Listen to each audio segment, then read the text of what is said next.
Welcome, like, and subscribe for more scary stories. I gripped the steering wheel with sweaty hands and stared straight ahead as a person dressed in full riot gear stepped up next to my truck, holding a huge gun. I didn't know what to do, other than sit there frozen. "I'm going to need to see your driver's license, sir. Please don't get smart and try anything, or I will shoot you in the head." I lifted one hand from the steering wheel. "There, on the seat next to me," I said. "My wallet, okay?" The man nodded his helmet. "We don't have all day now," he said. "Go ahead and get it." I fumbled around with one hand until I finally had it. I handed it over, and he had a look. He kept looking up at me, and then back down at the license. Then, he spoke into a radio clipped to his shoulder. 759 reporting in. "I have located the gardener. Repeat, I have located the gardener. Confirm that assistance is en route." "What?" A strange, robotic voice replied. "This is confirmation that assistance is en route 759. "What is this?" I asked the man. "What's happening?" "We're saving the world, sir," he said, handing the license back. "You'll understand soon enough. Please, do not worry. Everything's going to be okay." Somehow, I wasn't reassured. Within a minute, 3 more riot gear troopers, or whatever, were marching toward my truck. Then they were all at the driver's side door.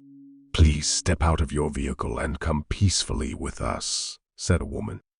"We have been cleared to take a non-violent approach with you, sir.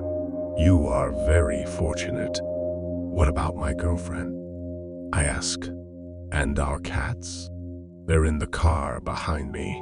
The woman turned her head and took a quick glance at Lauren. I could still hear the cats through the open window, hissing and yowling. "If she's on the list," said the woman, "then she will be joining you shortly." "No," I said. "If we're not together, then I'm not going anywhere. So you better check your list now." The woman nodded to the man who had originally come up to my truck.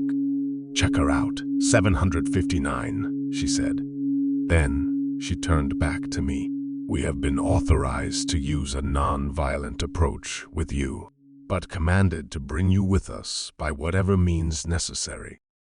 I watched in the rearview mirror as this 759 dude looked over Lauren's ID. He spoke into his radio again, and then walked back over.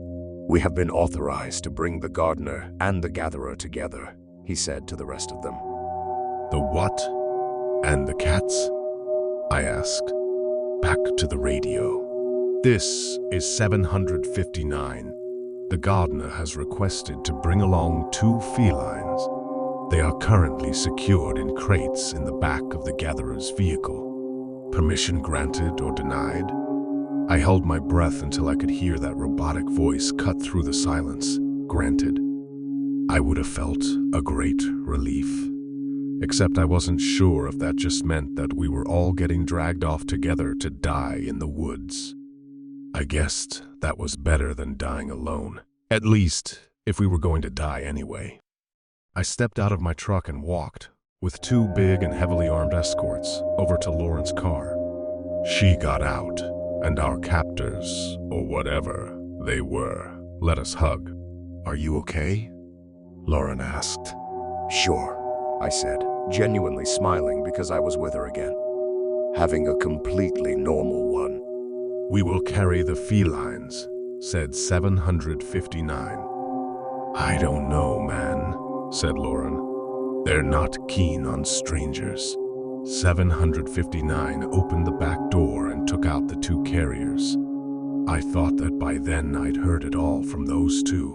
But what now issued forth from those carriers was a sound as though 10 witches were screaming at being burned alive. I thought that my ears were going to start bleeding.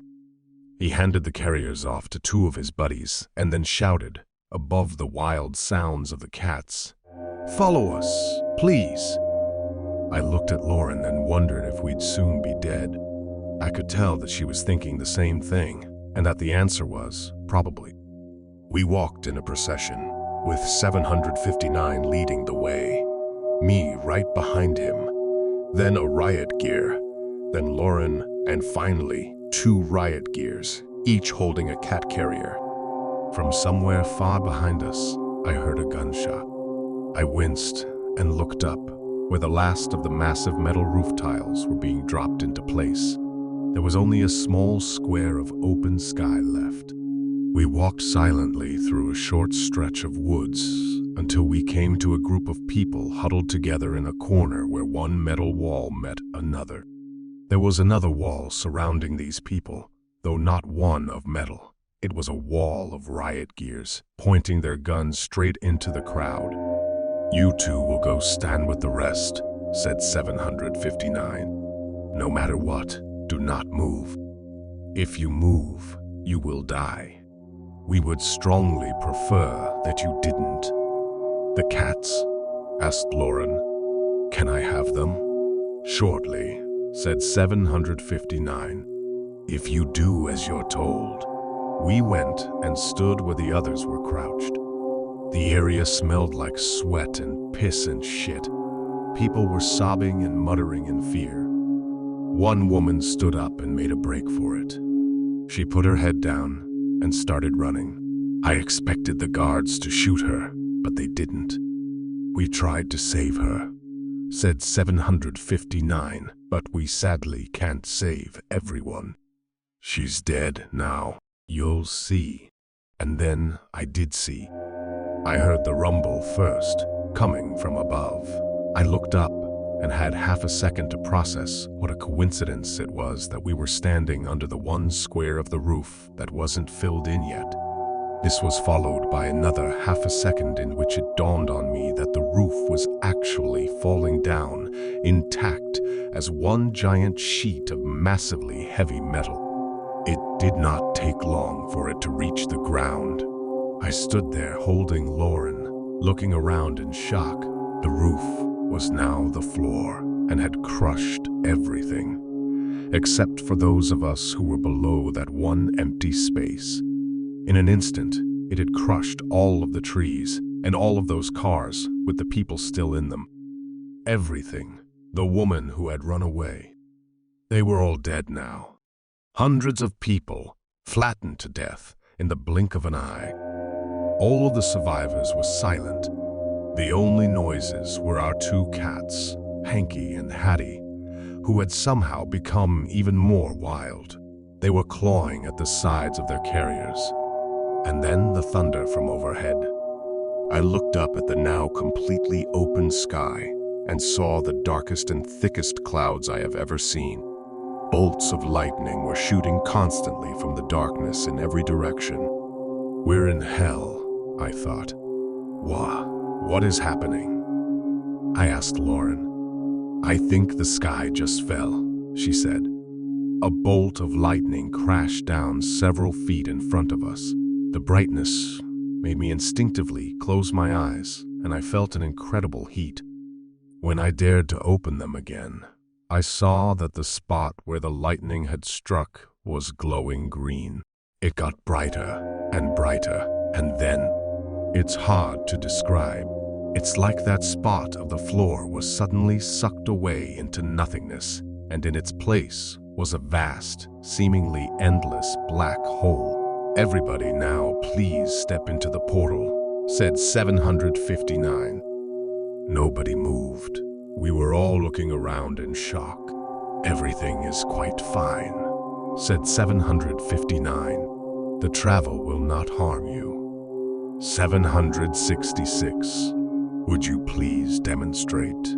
One of the guards nodded, and then walked over to the black hole. She turned around and stepped into it backwards, like she was climbing down a ladder. I watched in disbelief as her leg was swallowed up by the darkness.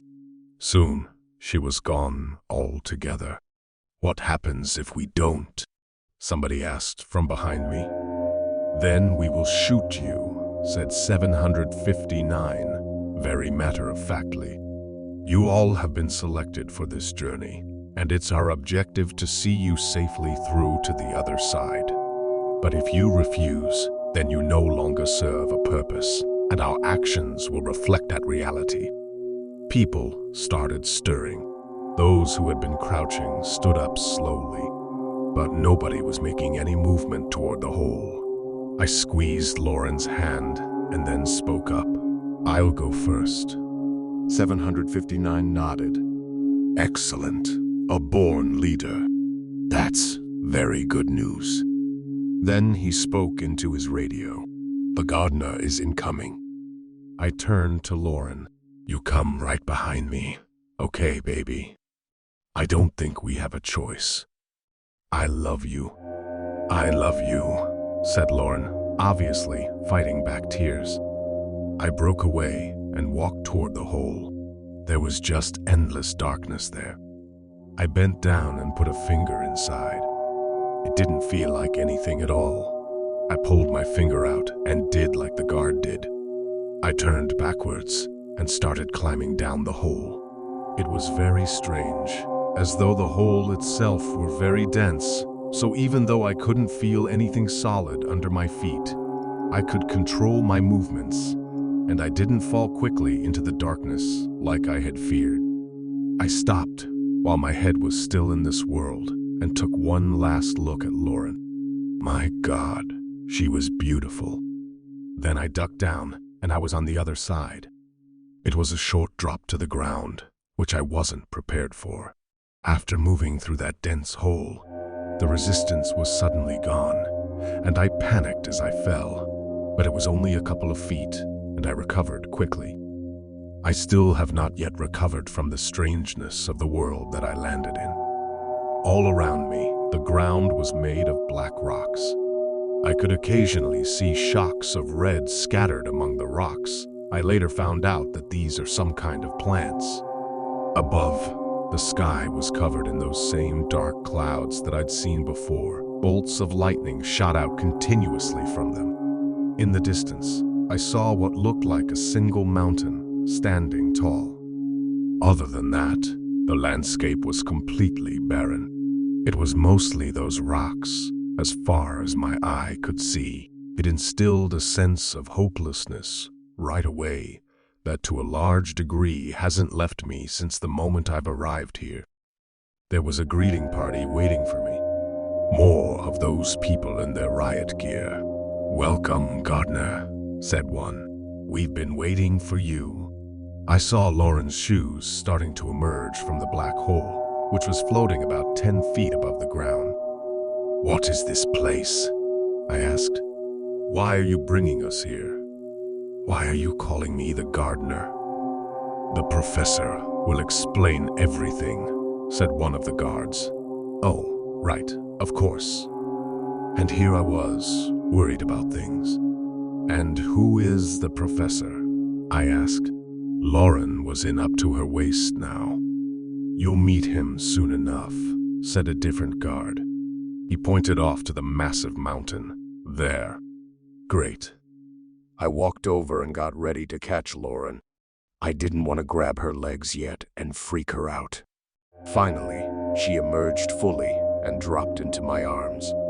"Hi," I said. "Not exactly the honeymoon we talked about, but I guess it'll have to do." Off in the distance, we heard something shriek. As soon as everyone was through the hole, including Hanky and Hattie, we set off together for the mountain. At first, we worried about our cats, but it turns out that there was no need. They are strangely calm here and have been walking along with us outside of their carriers. And they're not alone. I mean, there are other cats here. We will be walking along, and a cat will pass us by from the other direction, just nonchalantly swinging its tail. It's a very bizarre sight in this environment. But the cats and the red plants aren't the only things living here. We found that out on the first day. We were maybe halfway to the mountain when somebody in our group shouted out, "A snake!" There in the rocks. I looked down and for a moment it really did look like a snake. Until it arose. I saw it in a flash, but I'll never forget it. especially because I've seen many more since. Its body was skinny and scaly like a snake, but it had appendages. Its arms were black bones, as if taken from a human skeleton and then scorched in hellfire. They were the same color as the rocks, which made them blend in when the monster slithered around on the ground to sneak up on us. At the end of those bone arms were long and sharp claws. These now tore into the person who had cried out, slicing her up into a pulpy mess in an instant. I didn't see the head that time, because there really isn't a head. It's more like where the head should be is just this undulating gas, like when pavement gets really hot. It's like there's something there that you can't quite see. The monster picked up the dead woman and scampered off with her as our guards fired off dozens of rounds. It was no good. The thing got far enough away and disappeared with the corpse, even though there was nothing to disappear behind. They travel in the ground, crawling through the rocks, and somehow manage to drag their victims down there too. You have to hit them in the heart, said 759. The good news is that they have 3 of them. We started with 43 people in our group, not counting the guards. We're down to 20. Not all of the dead have been claimed by monsters. Some have simply dropped from exhaustion. The mountain is steep, and there is not much that we can do to help them. We're given periods of rest, but not long. Instead of water, they give us something that seems to keep us going. It tastes very bitter, almost like drinking straight lime juice, but more metallic. After we drink it, we don't need to eat or hydrate or sleep. I have seen a few lucky people doze off for a bit, but most of us are on full alert all of the time. It took a full day for us to reach the foot of the mountain, which is somehow just more black rocks piled on top of each other, and we've been climbing for 3 days now. There is never any change in the sky. No sun, no moon, just dark clouds, constantly spitting out bolts of electricity. The only way that I can mark the passage of time is by looking at my phone, which somehow has full battery life, despite being on the verge of dying before we stepped into the hole. I have checked my mysteriously charged phone 1,000,000 times for reception. Most of the time, there is none. In fact, most of the time, there is only a string of numbers running across the screen. But sometimes, I do get reception. I've been able to listen to 27 voicemails from worried friends and family, but haven't been able to make any calls. Sometimes, I can access certain websites. I don't know why, but I found that the internet works in a limited way when one of our cats is curled up on my lap, nudging the phone with his or her chin. There is some kind of deal with cats and the hellscape that we find ourselves in now. I wish I could tell you more. I wish I knew more. For now, we're getting ready to march again, up the mountain to see the professor. It feels like we've been doing this for years, but I know it's only been a few days. We only have a few minutes of rest period left, and I want to spend some time with Lauren. So, I'm just going to try to send this out. I hope it gets to you. Your encouragement last time has really played a big part in keeping me going. A part of me wants to grab Lauren and the cats and just start running, but there's nowhere to go. It feels hopeless, but reading your messages has been a beacon in an otherwise utterly dark world. I will try to keep you updated. This is The Curator. I hope you've enjoyed part 2 of today's scary story. Click part 3 to continue this tale.